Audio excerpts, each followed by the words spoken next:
Muy buenos días, tengan todos, Iglesia Bautista Trinidad. Esta mañana vamos a estar empezando una nueva serie y vamos a estar tomando la primera carta de Juan. Así que le invito a que vaya buscando ahí la primera carta de Juan, capítulo 1, los primeros 4 versículos.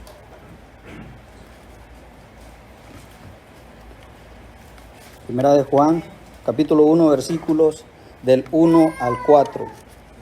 Y dice su palabra: lo que era desde el principio, lo que hemos oído, lo que hemos visto con nuestros ojos, lo que hemos contemplado y palparon nuestras manos, tocantes al verbo de vida.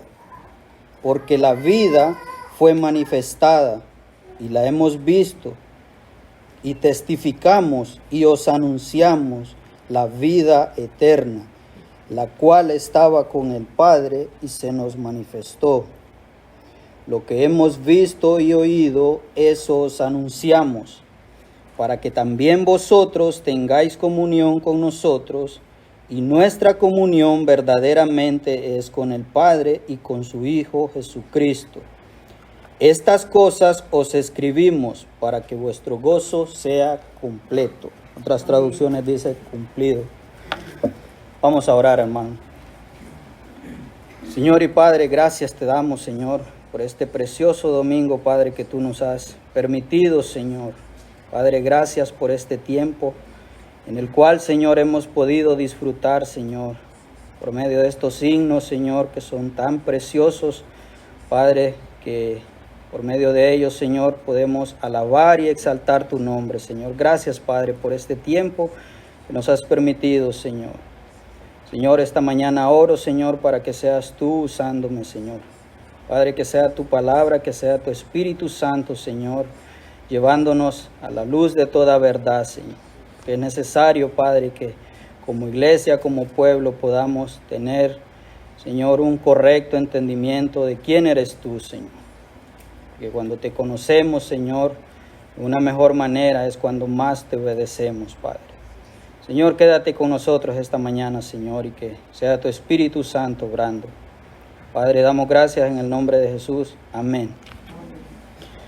Muy bien, hermanos, como empezaba diciendo, esta mañana estaremos tomando la primera carta de Juan. Y antes de ir al texto, como hemos venido aprendiendo, es sumamente importante que cada vez que vamos a empezar un libro, como ya lo hemos venido haciendo a lo largo de este tiempo, o como en este caso que vamos a estar empezando una carta, siempre es importante conocer un poco el contexto de lo que se nos va a hablar. Cuando nosotros tenemos una idea mucho más clara de lo que el libro o la carta nos va a hablar, eso nos da una mejor ayuda para poder ir entendiendo conforme vamos avanzando en los versículos. Así que le voy a pedir un poco de su paciencia para poder dar un poco de la introducción de la carta. Como decía, es la primera carta de Juan, y Juan es el que escribió también la primera, la segunda y la tercera carta de Juan. También es el que escribió el Evangelio de Juan. También es el que escribió el libro de Apocalipsis. Es decir, estamos hablando de la misma persona. Juan era uno de los discípulos más amados por el Señor Jesucristo, junto con Pedro y Jacobo. ¿Cuándo escribe la carta? Bueno, algunos sugieren que la carta fue escrita alrededor del año 85-90 después de Cristo. El destinatario, hemos estado viendo en todo este tiempo que hemos estado con nuestro hermano, que cuando el apóstol Pablo va a hablar a una iglesia, siempre nos da un lugar, una iglesia hacia dónde va la carta. Esta mañana nos encontramos en una carta donde el autor no nos da exactamente a qué iglesia va dirigida la carta. Pero sabemos que en este tiempo ya habían cristianos, ya habían iglesias en este primer siglo. Así que la carta no va dirigida a una iglesia en particular, sino va dirigida a aquellos hermanos, a aquellas iglesias que ya existían en el primer siglo. ¿Cuál es el propósito de la carta? ¿Cuál es el punto por el cual Dios va a hablar a través de Juan? Bueno, primeramente es clasificar la diferencia de aquellos que están en Cristo con aquellos que no están en Cristo. El propósito de Dios a través de esta carta es mostrarnos que debemos tener un claro entendimiento de quién es Dios. Él quiere establecer una comunión verdadera con su pueblo, con el creyente. Ese es el deseo que hay en Dios. Así que, teniendo un poco esto, la carta, cuando Juan le escribe probablemente desde Éfeso. ¿Okay? Y en Éfeso, esta ciudad dice que estaba rodeada de la filosofía romana y mayormente del gnosticismo. Ahora, ¿qué es el gnosticismo, hermano? El gnosticismo está basada primero en dos falsas enseñanzas.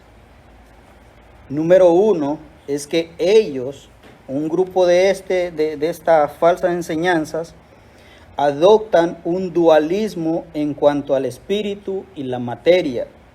Es decir, ellos aseguran que la materia es inherentemente mala y el espíritu es bueno. Como resultado de lo que ellos están suponiendo es que tú puedes vivir pecando en la carne, total, no es importante.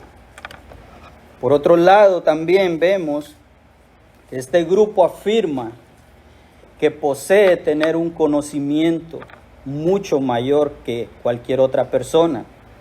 Pero también este conocimiento, este grupo piensa que no todos lo pueden tener, sino solamente algunos. Y lo que Juan va a empezar a hacer es que él va a poner por debajo todas estas enseñanzas que se están dando. El gnosticismo, hermanos, viene de la palabra griega gnosis, que significa conocer. Por eso es que este grupo decía que tenía un conocimiento mucho mayor que cualquier otra persona.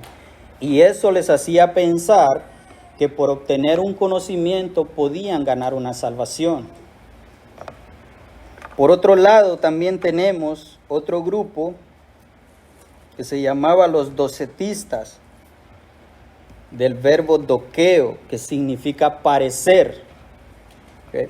Este grupo decía que Cristo no había venido en la carne, que lo que los discípulos habían visto era una especie de espíritu, como algo que parecía a Cristo, pero que no era Cristo. Por eso es que el apóstol Juan, un poco más adelante en el capítulo 4, el versículo 2, él va a decir: en esto conoced el Espíritu de Dios. Todo espíritu que confiesa que Jesucristo ha venido en la carne es de Dios. Juan le escribe a estos grupos que decían que Cristo no había venido en la carne. Y eso es lo que hace ser un testigo. Y eso es lo que lo hace ser un testigo a Juan. Porque él reconoce que él sabe de quién está hablando.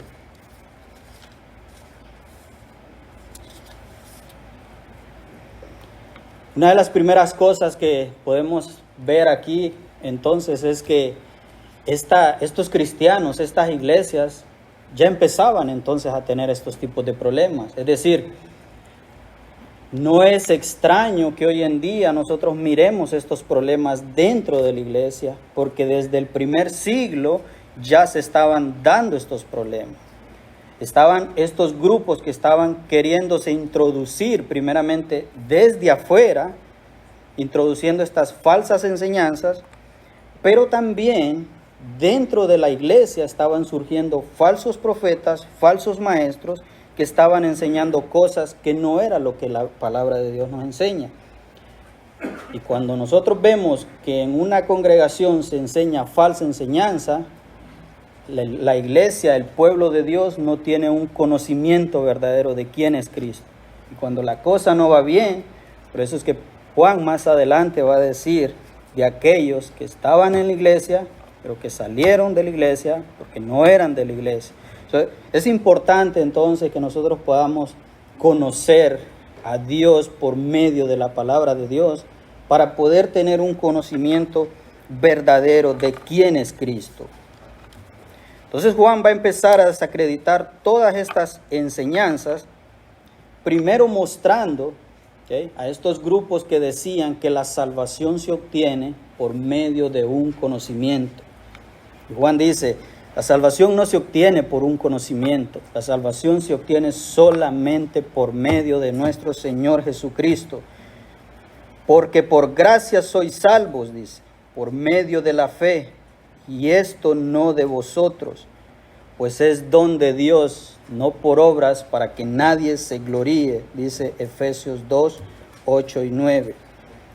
Note que de hecho esta salvación de la que Juan va a empezar a hablar es una salvación para todos. El evangelio es para todos, no hay excepción de personas. Y estos grupos hacían excepción de personas. Estos grupos decían que solo aquellos que podían adquirir este conocimiento eran los que eran aptos para poder adquirir esta salvación. Sin embargo, Juan nos va a mostrar que no es así, que es totalmente lo contrario. También Juan nos va a mostrar que el cristianismo asegura que hay una sola fuente de la verdad. No es que hay varias, hay una sola fuente de la verdad. Y esa fuente de la verdad es la palabra de Dios, que es inspirada por Dios, es inerrante, es viva, es eficaz y es verdadera. En el Evangelio de Juan, él nos dice, en el capítulo 17, versículo 17, santifícalos en tu verdad, tu palabra es verdad. Lo que Juan dice es que la palabra de Dios es verdadera. Lo que estos grupos estaban enseñando era falso. Por eso empezaba diciendo un poco en la introducción que Juan va a poner en claro los que son de Dios y los que no son de Dios. Así que teniendo un poco el contexto de todo esto, estos grupos que estaban queriendo infiltrarse desde afuera, trayendo estas enseñanzas falsas en la iglesia, pero también aquellos que estaban dentro de la iglesia, que estaban enseñando falsas enseñanzas. Entonces, entendiendo todo esto, vamos a entrar entonces ya en el punto, en el tema que nos toca. Así que esta mañana, en el primer punto, estaremos en el versículo 1, la proclamación de Juan.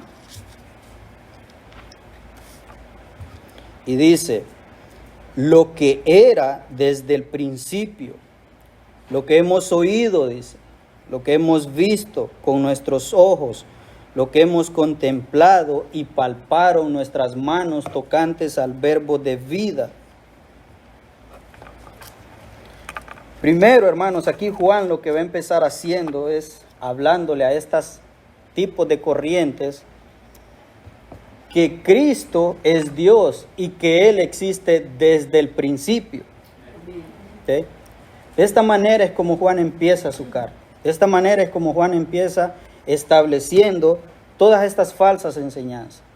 Que Cristo no había venido encarnado, que lo que ellos habían visto era una especie de espíritu. Pero Juan va a empezar diciendo lo que era desde el principio. Y ese principio, dice, es Dios. Note que Juan,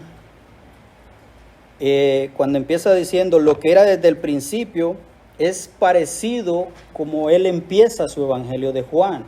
En el evangelio de Juan, en el capítulo 1, versículo 1, dice, y el verbo, dice, en el principio el verbo era Dios y el verbo era con Dios y el verbo estaba con Dios. Entonces él empieza su carta de la misma manera como empieza el evangelio. Y lo que Juan nos va a mostrar, lo que Dios quiere mostrarnos a través de Juan esta mañana, es que su mensaje empieza proclamando que Jesús es Dios y que su evangelio se centra en la persona, la obra y las palabras de nuestro Señor Jesucristo. Es de esa manera como Juan empieza su proclamación. ¿Por qué Juan va a empezar dando esta proclamación, hermano? ¿Por qué Juan va a hacer mención de esto? Porque recuerde que hay un grupo que está tratando de llevar falsas enseñanzas. Y Juan dice, no hay nada nuevo. Esto es lo que siempre ha sido. Esto es lo que es. Lo que fue ayer, dice, es lo que es hoy y lo que será mañana. La palabra de Dios es la misma ayer, hoy y siempre. No hay nada nuevo. ¿Por qué es esto importante, hermanos, que nosotros podamos tener en cuenta?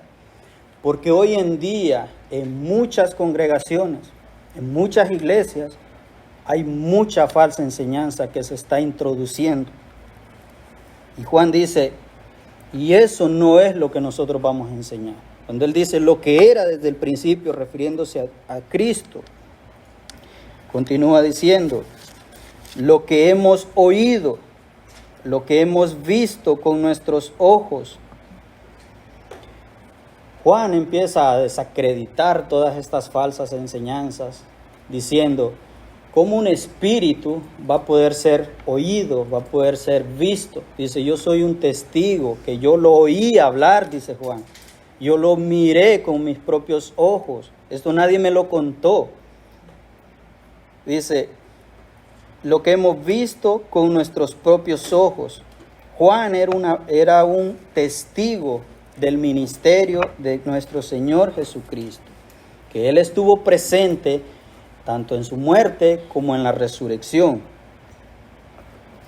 Y Juan, lo que él va a hacer es que él va a hablar de aquello que él conoce. Note esto, Juan no va a hablar de algo que él no conoce.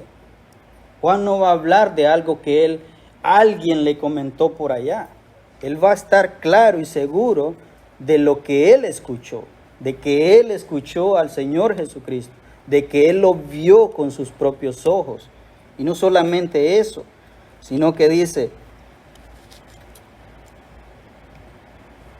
lo que hemos contemplado.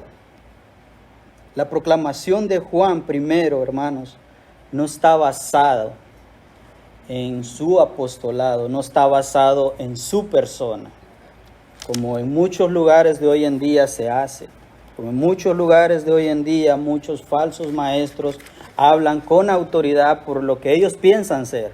Pero Juan aquí no está usando nada de esto. Juan está usando aquí lo que él vio, lo que él escuchó, lo que él tocó, lo que él contempló, dice. Porque recuerde que hay una corriente que está diciendo que Cristo no ha encarnado. De hecho, si nosotros vamos al Evangelio de Juan, en el capítulo 20, versículos del 19 al 20,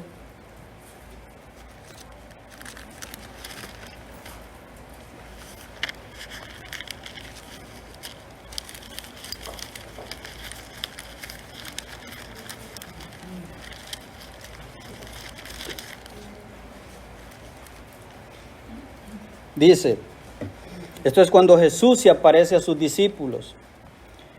Cuando llegó la noche de aquel mismo día, el primero de la semana, estando las puertas cerradas en el lugar donde los discípulos estaban reunidos, note, ahí estaban los discípulos, ahí estaba Juan, por miedo de los judíos, vino Jesús y puesto en medio les dijo, paz a vosotros.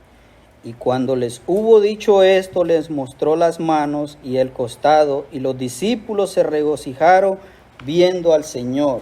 Entonces Juan está diciendo, yo estoy hablando de aquello que yo vi, yo estoy hablando de aquello que yo escuché, yo estoy hablando de aquello que yo toqué. Yo no estoy hablando de algo que yo no conozco.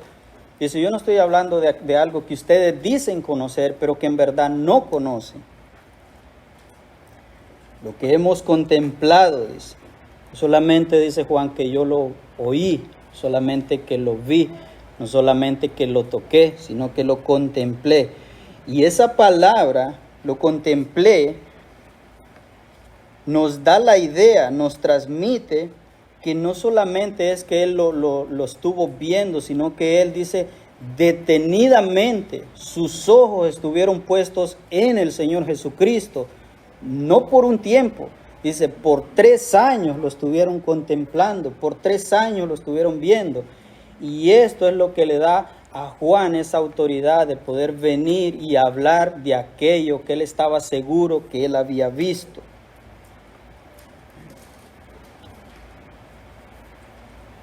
Dice, continúa diciendo, y palparon nuestras manos tocantes al verbo de vida. Dice Juan, yo lo toqué. ¿Cómo es posible que si fuera un espíritu, yo lo hubiera tocado? Dice, pero yo lo toqué, yo lo vi, yo lo contemplé, también lo toqué, dice. Al verbo de vida, dice.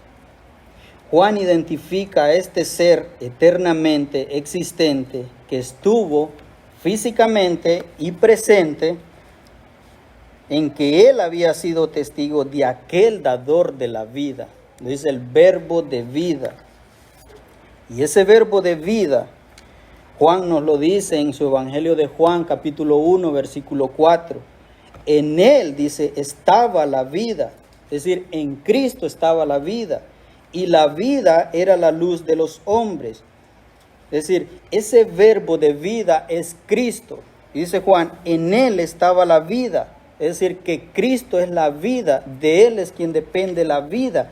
Él es el dador de la vida.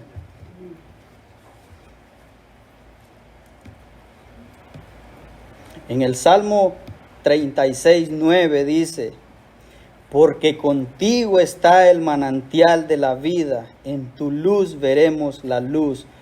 Hermanos, Juan lo que está diciendo, ese verbo de vida es de quien depende la vida, es aquel que da la vida, es aquel de quien surge la vida, cuando dice el verbo de vida. Cristo es la fuente de la vida, Cristo es el medio por el cual tú puedes tener vida. Él es el único medio. Por eso es que el apóstol Pablo dice en Efesios 2:1, y Él, refiriéndose del Señor Jesucristo, y Él os dio vida a vosotros cuando estabais muertos en delitos y pecados. Cristo es el que nos da vida cuando estamos muertos en delitos y pecados, dice Juan. Si esta mañana tú estás aquí, tú debes de entender que si tú no has venido a creer en Jesucristo como Salvador y como tu Señor y Salvador, no tienes vida en Cristo. Pero Juan nos está diciendo, pero Él es el manantial de la vida, de Él es quien depende la vida. Hermanos, cuando nosotros nacemos, cuando nosotros venimos a este mundo, tú y yo debemos de saber que nosotros venimos muertos espiritualmente. Espiritualmente nosotros venimos muertos, por lo tanto necesitamos a alguien que nos dé vida. Y ese que nos puede dar vida es el Señor Jesucristo. Fuera de Él, tú y yo no podemos encontrar vida. Así que esta mañana, lo que Juan está mostrando es que primero, el Señor Jesucristo es el principio de todas las cosas. Segundo, Él nos está mostrando que Él es el verbo de vida, que Él es el único que te puede dar vida a ti esta mañana. Si tú estás muerto, dice, en tus delitos y pecados, Él es el único quien puede darte vida. Si esta mañana estás aquí y tú sabes y tú reconoces que probablemente hay áreas en tu vida que no están alineadas con el Señor, Juan dice, Él es el dador de la vida. Él es el que te puede dar vida, vida eterna.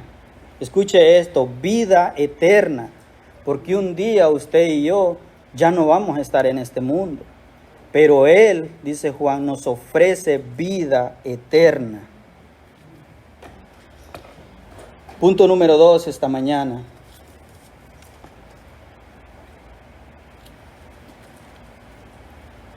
Lo vemos en el versículo 2.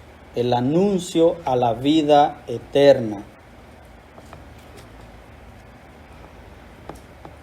Porque la vida fue manifestada, dice Juan, y la hemos visto, y testificamos y os anunciamos la vida eterna, la cual estaba con el Padre y se nos manifestó. Usted recuerda el texto que acá en primera de Juan 1:14 nos dice Juan, Y aquel verbo fue hecho carne y habitó entre nosotros, dice, y vimos su gloria, gloria como del unigénito del Padre, lleno de gracia y de verdad. Dice Juan, que Cristo es el que se manifestó, que Cristo no solamente se les manifestó a ellos, que Cristo fue visto no solo por ellos, que Cristo fue visto públicamente, aún aquellas personas que tuvieron la oportunidad de conocerlo, lo pudieron ver.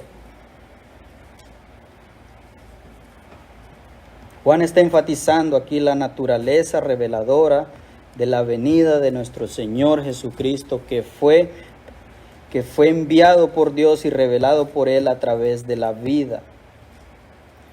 En Lucas capítulo 5, versículo 8, es un pasaje que nos muestra cuando Jesús sana a un leproso. Y dice Lucas capítulo 5, versículo 12, sucedió que estando él en una de las ciudades, se presentó un hombre lleno de lepra, el cual, viendo a Jesús, se postró con el rostro en tierra y le rogó diciendo, Señor, si quieres, límpiame.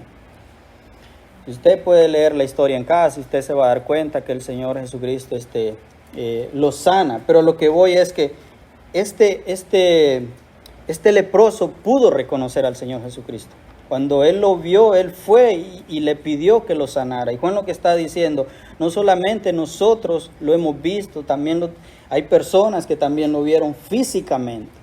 Y todo esto es para mostrar, para enseñar aquellas falsas enseñanzas. Recuerde que estaban diciendo que Cristo no había venido en la carne. Pero no solamente en aquel tiempo, hoy en día, hermanos, hay gente que niega que Cristo es el Señor, que Cristo es Dios. Y cuando hay por eso empezaba diciendo, cuando no hay un correcto entendimiento de quién es Dios y quién es Cristo, entonces somos llevados por este tipo de corrientes que son introducidas dentro de la iglesia.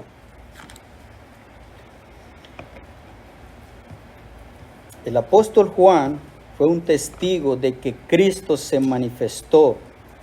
En Hechos capítulo 1, versículo 3 dice, a quien también después de haber padecido se presentó vivo con muchas pruebas indubitables, apareciéndoseles durante 40 días y hablándoles acerca del reino de Dios. Juan dice, yo estoy hablando de aquel que yo vi, de aquel que yo fui testigo. Yo no estoy hablando de un espíritu, yo estoy hablando de un Dios, de Jesucristo que encarnó y que yo lo vi con mis propios ojos. Eso es lo que Juan está diciendo. Cristo es la vida que fue manifestada. Cuando nos dijo Juan en el versículo 1, capítulo 14, que dice, versículo 4, que dice, en él estaba la vida. Juan está diciendo que esa vida que fue manifestada fue aquel verbo que encarnó Jesucristo, refiriéndose al Señor Jesucristo. Continúa diciendo, y testificamos y os anunciamos la vida eterna. Juan tenía que dar testimonio de aquello que él había oído, de aquello que él había visto, de aquello que él había tocado. Juan sabía que él no podía dejar de decir lo que él había visto, porque él sabía que estas corrientes estaban introduciéndose dentro de la iglesia y que estaban siendo notorias. Por eso era la importancia, la necesidad de que Juan pudiera proclamar esta verdad.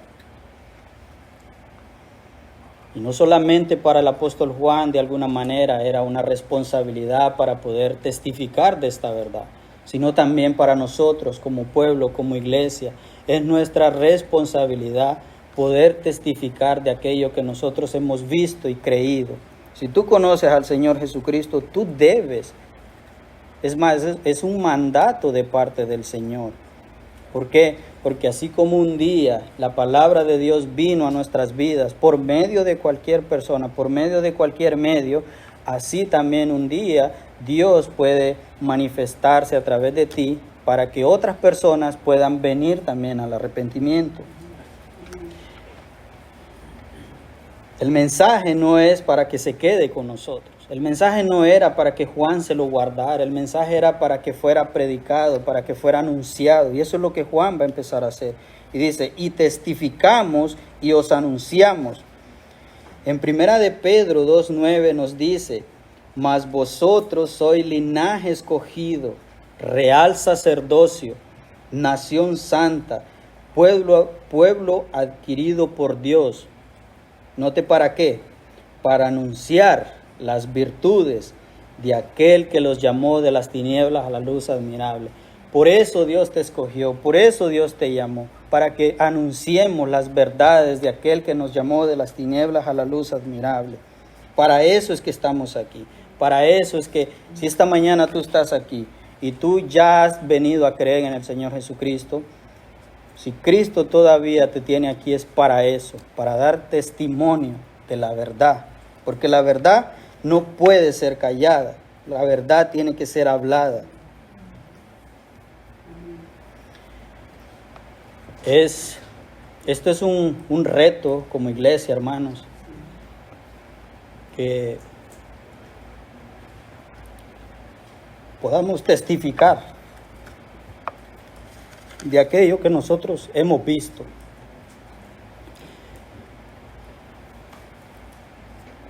Cuando tú conoces verdaderamente a Cristo, tú vas a querer hablar de Él. Si tú no conoces a Cristo, por eso tú no puedes hablar de Cristo. Así que el llamado esta mañana es que vengamos y podamos conocer a Cristo por medio de su palabra. Porque si lo conocemos, vamos a poder hablar, vamos a poder testificar. Pero si no lo conocemos, difícilmente podemos hablar de aquello que no conocemos. Por eso es que dicen allí en Pedro que Él nos llamó para una razón, para un propósito, para anunciar. Y ese es el propósito que tenemos como iglesia, anunciar aquello que se nos ha mandado hacer.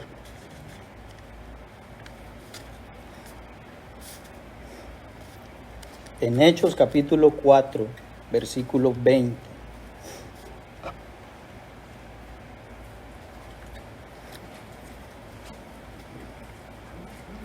Hechos capítulo 4, versículo 20. Hay una situación que se está dando en este pasaje, pero antes de poder ir al texto me gustaría ir un poquito más atrás.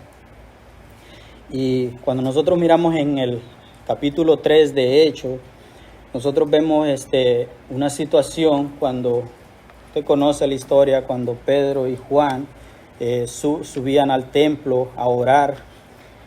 Siempre en la entrada había un cojo de nacimiento que acostumbraba a pedir limosna. Cuando este hombre mira a Pedro y a Juan, él va y les pide limosna. Y probablemente usted conoce la historia y Pedro le dice que no tiene oro ni plata, pero lo que tiene se lo da, que se levante en el nombre de Jesucristo. Y este hombre se levanta y empieza a saltar y a alabar al Señor. Y todo esto es notorio ante las personas y esto de alguna manera hace que Pedro dé aquel discurso donde muchas personas escuchan el Evangelio y vienen a creer en el Señor Jesucristo. Y ellos, por testificar de estas verdades, ahora se encuentran en Hechos capítulo 4, versículos 19 y 20, donde son llevados al concilio. Y en el versículo 19 nos dice: mas Pedro y Juan respondieron diciéndoles: juzgad si es justo delante de Dios, obedeced a vosotros antes que a Dios. Versículo 20: porque no podemos dejar de decir lo que hemos visto y oído. Pedro y Juan tenían en su corazón el testificar de aquella verdad. Eso es lo que había en el corazón de ellos, eso es lo que había en el sentir de ellos, y eso es lo que debe de haber en el corazón de cada uno de los que están aquí. Si tú has venido a creer en Cristo, este es el mismo sentir que debe de haber en ti, de que no puedes callar aquella verdad, que no puedes callar de decir aquello que tú has visto, de aquello que has oído. Porque tú sabes que esta verdad es la que va a traer vida a aquellos oídos, a aquellos corazones que la van a escuchar. Cristo es la única verdad. Cristo es la única vida eterna.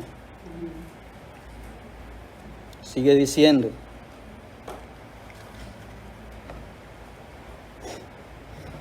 La vida eterna. Juan capítulo 6, versículo 47 dice: de cierto os digo, el que cree en mí tiene vida eterna. Y Juan 17:3 dice: y esta es la vida eterna, que te conozcan a ti, el único Dios verdadero, y a Jesucristo a quien has enviado.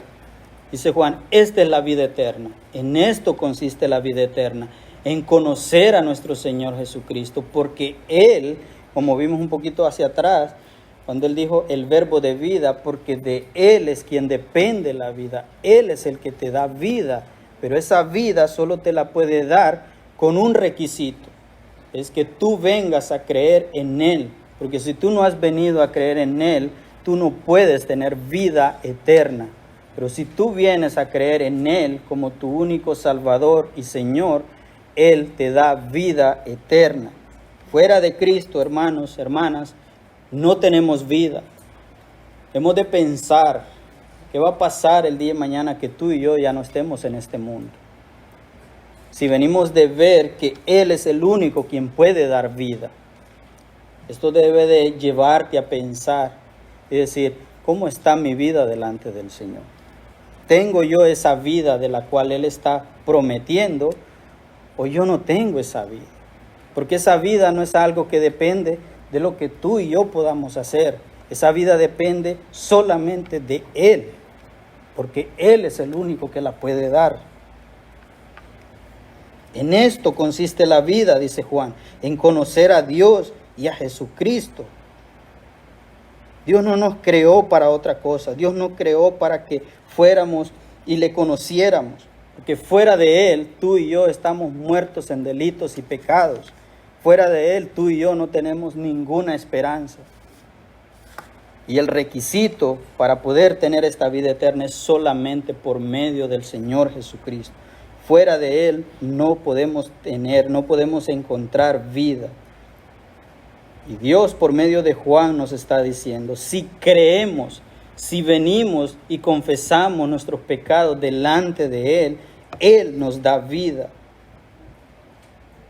Juan 5:24 dice, de cierto os digo, el que oye mi palabra y cree al que me envió, tiene vida eterna y no vendrá a condenación, mas ha pasado de muerte a vida. Esto es importante que tú lo puedas entender, hermano, hermana, amigo, amiga que estás esta mañana aquí. Tú tienes que entender esto, que si tú vienes a Cristo, Él te da vida eterna. Pero si tú no vienes a Cristo, tú estás en una condenación, tú estás en una enemistad, tú estás en una separación. No puede haber ninguna relación entre tú y Cristo. Y la única forma para que tú puedas establecer esa relación con el Señor es por medio de creer el Evangelio, de creer que Jesucristo vino a este mundo, que Él llevó nuestros pecados para que ahora tú y yo pudiéramos disfrutar. Esta mañana, antes de empezar, podíamos disfrutar de estas alabanzas. Y qué hermoso es poder disfrutar, qué hermoso es poder cantar estos signos. Pero esto solamente es posible cuando hay un corazón contristo y humillado, cuando un corazón reconoce que ahora puede gozarse porque ya no va a ir a una condenación eterna, porque ha pasado, dice, de esa condenación eterna a vida eterna, porque Cristo es el que da vida eterna. de la manera que tú y yo podamos conocer quién es Dios y quién es Cristo, es lo que va a definir tu futuro. Tú debes de tener un correcto entendimiento de quién es Dios y quién es Cristo por medio de su palabra, porque eso es lo que va a cambiar tu vida, eso es lo que va a cambiar toda tu manera de vivir. Si esta mañana estás aquí y no has venido al Señor Jesucristo, ese es el llamado para que vengas. Él es el que te puede dar vida. Fuera de Él estamos condenados a aquella condenación eterna. Pero Dios, lo que Él quiere es establecer esa comunión. Dios no quiere que tú te pierdas, sino al contrario, Dios quiere que tú vengas en arrepentimiento y fe, porque Él es el único que te puede dar vida. Cual estaba con el Padre y se nos manifestó, dice. Juan está diciendo que esta vida existía, este verbo refiriéndose a Cristo, que estaba con el Padre, que estaba con su Padre, y que ellos tenían y que ellos compartían una comunión, una relación íntima. Juan 17:29 nos dice: Padre, aquellos que me has dado, quiero que donde yo estoy, también ellos estén conmigo, para que vean mi gloria que me has dado, porque me has amado desde la fundación del mundo. Juan 5:26, porque como el Padre tiene vida en sí mismo, así también ha dado al Hijo el tener vida en sí. Juan está hablando de este verbo que estaba desde antes de la fundación del mundo y que vivía y que existía y que tenía una relación con el Padre. Y de ese verbo es el que Juan está hablando, es el que Dios por medio de su siervo está hablando, para que puedas darte cuenta que Él es el único quien te puede dar vida si estás muerto en delito y pecado. Así que esta mañana el mensaje es para que tú y yo vengamos a Él, porque solo en Él podemos encontrar vida. Fuera de Él no podemos tener vida en sí. Punto número 3 esta mañana, hermanos.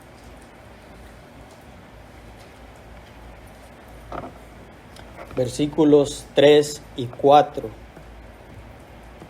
Dos propósitos nos va a dar Juan ahí.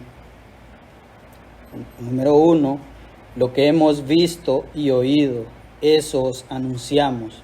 Ahí está el propósito, ahí está cuál es el motivo de ese anuncio. Para que también vosotros tengáis comunión con nosotros, y nuestra comunión verdaderamente es con el Padre y con su Hijo, Jesucristo.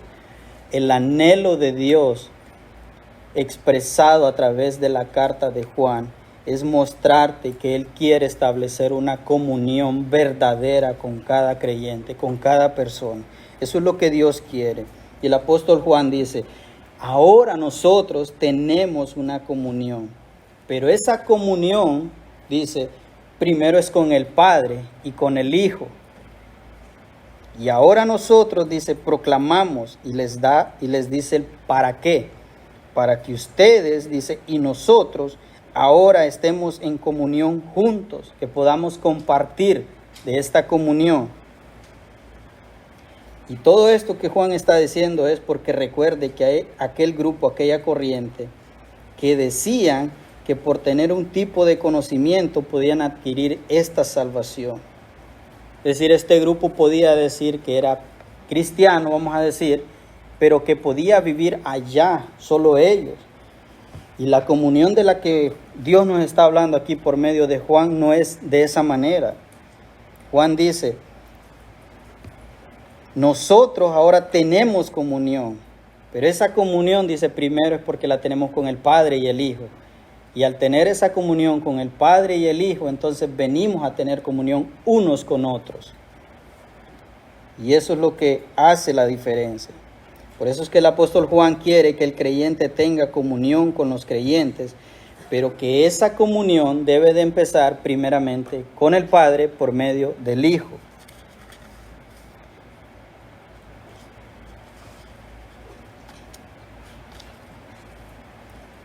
Por eso es que cuando nosotros tenemos ese correcto entendimiento de quién es Dios por medio del Hijo, entonces nosotros podemos establecer una comunión verdadera con el cuerpo de Cristo.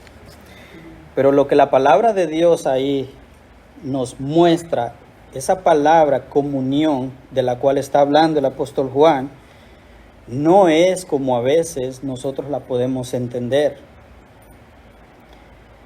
Esta comunión de la que está hablando aquí no es como cuando uno a veces pasa un tiempo entre hermanos, o como cuando alguien lo invita a su casa, hace una comida y uno come y está junto, pasa un tiempo, o como cuando vamos a un cumpleaños de algún hermano, de alguna hermana y pasamos ese tiempo y nos gozamos y nos divertimos.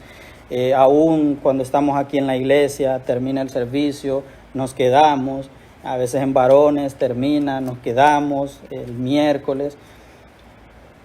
Y todo esto que está pasando, eso es parte de lo que debe de ser, eso es parte de esa comunión, pero no es esa la comunión de lo que Juan nos está hablando, no es esa la comunión.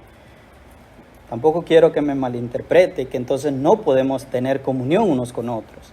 De hecho, el cristiano desea vivir, el cristiano desea convivir con el cuerpo de Cristo, pero no es lo que la palabra en sí nos está enseñando. Esa comunión de la cual está hablando. El cristiano desea y anhela vivir con el cuerpo de Cristo. Tú no puedes ser un cristiano, primeramente, si tienes una relación con Dios y no relacionarte con el cuerpo de Cristo. Es imposible, porque Juan dice, esta comunión primeramente es con el Padre y con el Hijo.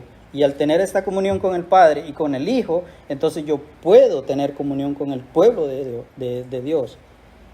Entonces es difícil cuando una persona dice tener comunión con el Padre por medio del Hijo, pero que no desea convivir con el cuerpo de Cristo. Porque en el corazón del cristiano hay un deseo.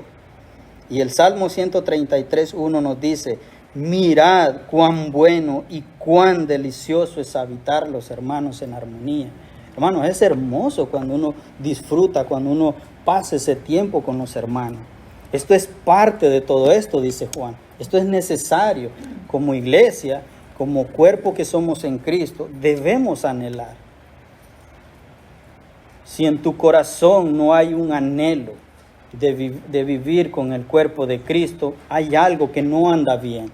Porque Juan dice, cuando tienes comunión con el Padre por medio del Hijo, eso te hace tener comunión con el creyente.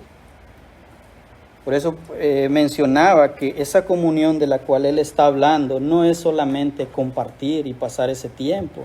Porque muchas veces, si tu hermano dijo algo, si tu hermana hizo algo que no te pareció, ya te disgustaste. Entonces por eso es que la comunión en sí no depende de lo que tú y yo hagamos como cuerpo, sino depende de la relación que establecemos primeramente con el Padre por medio del Hijo. Y esa palabra que Juan usa aquí, comunión, en griego es koinonía, que significa participar, compartir. Es decir, es una vida que está compartida, es una vida que está comprometida, que tienes comunión. Pero esa comunión primero es con el Padre, dice. Y luego, entonces, es con el pueblo de Dios. Si ustedes, dice Juan, y si ustedes son de Dios, tienen comunión unos con otros y con el Padre, dice.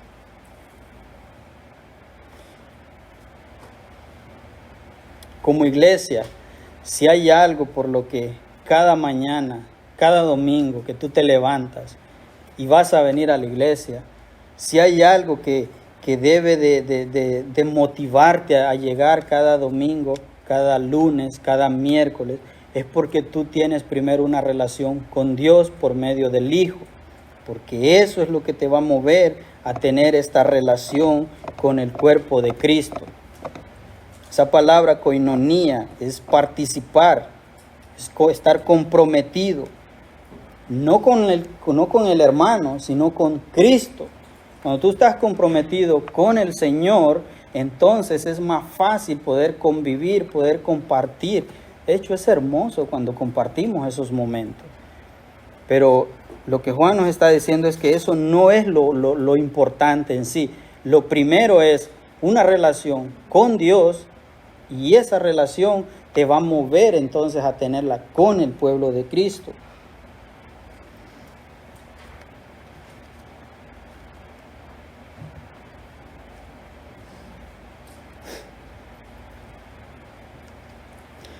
Porque hemos venido a creer en Cristo, eso, y Él nos ha perdonado, y no solamente que nos ha perdonado, sino que también ahora Él nos ha dado vida eterna, dice Juan.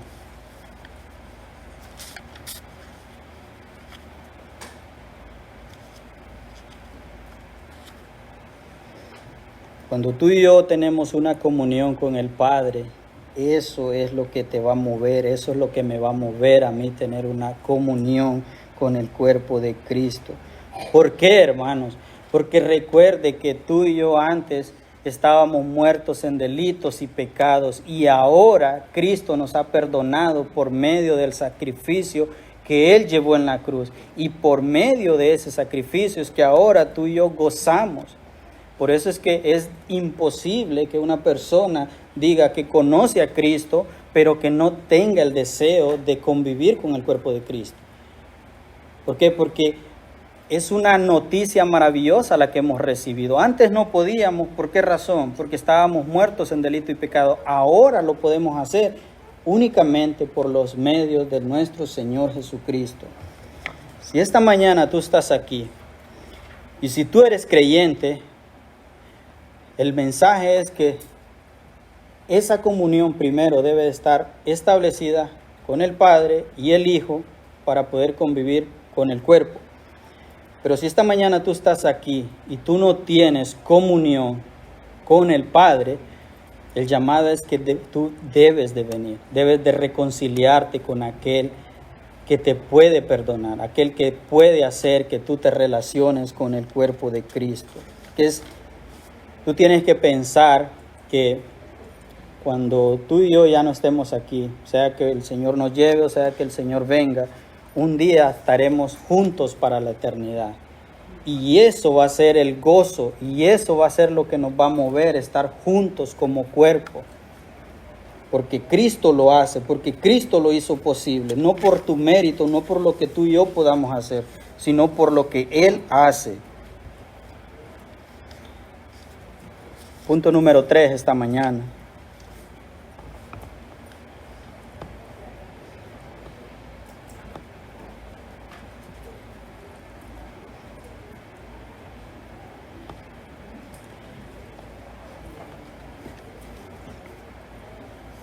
Perdón, el propósito número 2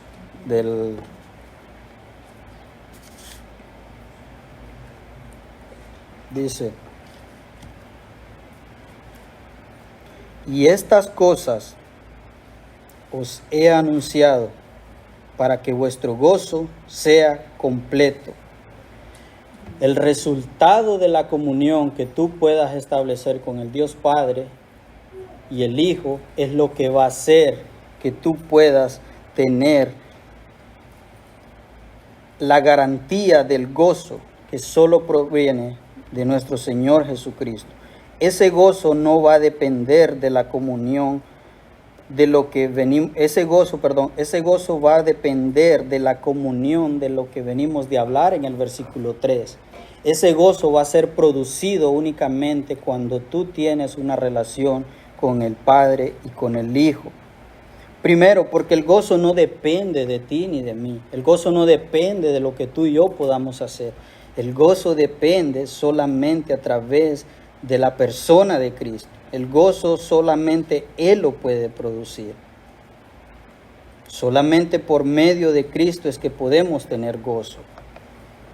Y estas cosas, dice Juan, os he hablado para que mi gozo esté en vosotros y vuestro gozo sea completo. Juan capítulo 15, versículo 11 dice: pero ahora voy a ti y hablo esto en el mundo para que tengan mi gozo cumplido en sí. Juan 17:13. El gozo del cristiano, Juan 17:13. Luego dice, el gozo del cristiano no es producido por él, porque las circunstancias, los problemas a veces, las aflicciones, el trabajo, lo material, la educación, el dinero, muchas veces no va bien y nos hacen estar insatisfechos. Por eso es que el gozo no puede depender de ninguna de estas cosas. Tú no puedes tener gozo cuando todo va bien en tu familia. Tú no puedes tener gozo cuando la salud va bien. Tú no puedes tener gozo cuando económicamente estás bien. Porque ¿qué pasa entonces cuando las cosas no van bien? Estás insatisfecho. Entonces dice Juan, por eso es que el gozo no puede depender. El gozo no es algo que se produce de nosotros. El gozo es algo que se produce de parte de Dios. Y esto es un llamado para todos, hermanos. Esto es un llamado para que el gozo no lo podemos encontrar en ninguna de estas cosas. Primero, porque todas estas cosas nos hacen estar insatisfechos. No todo el tiempo las cosas van bien. No todo el tiempo las cosas salen como nosotros quisieran. Por eso es que Juan está haciendo la mención de que este gozo solamente puede venir cuando tú tienes una comunión con el Padre y con el Hijo. Así que el llamado es que solo en Cristo tú puedes encontrar ese gozo en medio de los problemas, en medio de la enfermedad. Cuando la economía y cuando todo esto no va bien, tú puedes encontrar gozo, porque tu gozo es Cristo. Cuando Cristo es lo único que tú necesitas, tú puedes estar entre medio de cualquier situación y tú vas a estar tranquilo, tú vas a tener paz, porque tú sabes que tú dependes de aquel quien produce el gozo, de aquel quien produce la vida.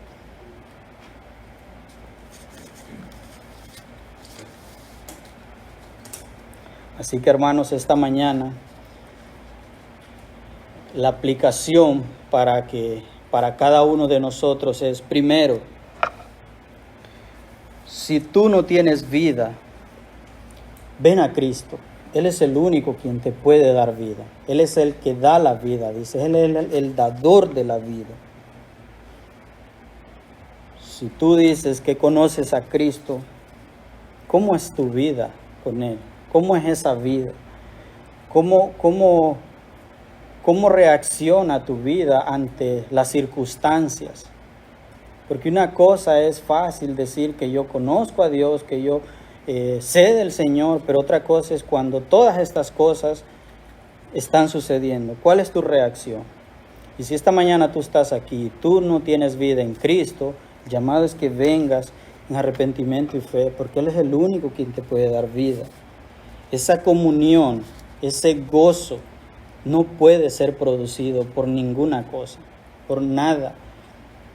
Tú no puedes no puedes estar dependiendo de las circunstancias, porque cuando las cosas van bien, todo va bien. Tú tienes que depender de Cristo en todo momento, porque si Cristo es lo único que tú tienes, tú vas a tener gozo en medio de cualquier situación, en medio de cualquier necesidad. Así que esta mañana, hermanos, que Dios nos dé la gracia para poder llevar a meditación lo que hemos venido de ver, y que sea Dios dándonos la gracia para que podamos nosotros tener ese correcto entendimiento. Cuando conocemos a Dios verdaderamente, todas las cosas nos ayudan para bien. Oremos, hermano. Señor y Padre, gracias te doy, Padre, por esta mañana. Padre, gracias por este tiempo, Padre, que tú nos has permitido, Señor, de poder estar delante de ti. Señor, primeramente perdónanos, Señor, perdóname por mis pecados, Señor, porque soy un pecador y fallo, Señor, no soy perfecto, pero tú eres perfecto, Padre, tu palabra es perfecta. Señor, oro, Padre, para que seas tú trayendo vida, Señor, a aquellos corazones que todavía, Señor, están muertos en delitos y pecados. Que tú seas, Padre, trayendo vida a todas estas almas, Señor, que están perdidas, Señor, allá afuera. Padre, tú eres de quien depende la vida. Tú eres quien da la vida, Señor. Señor, que tú nos ayudes, Padre, esta mañana. Primeramente, Padre, si hemos venido a creer en ti, que esa comunión, Padre, pueda estar primeramente establecida con el Padre por medio del Hijo. Y que si esta mañana estamos aquí y no tenemos comunión contigo, que podamos venir, Señor, con toda confianza delante de ti, reconociendo, Padre, que probablemente yo no estoy teniendo esa comunión de la cual venimos de ver. Padre, que tú tengas gracia y misericordia para todos estos corazones, Señor. Y que nos ayudes, Señor, a venir delante de ti con corazones contristos y humillados. Para poder, Señor, así vivir de una manera que te podamos agradar en todo lo que tú nos mandas. En el nombre de Jesús damos gracias, Padre. Amén.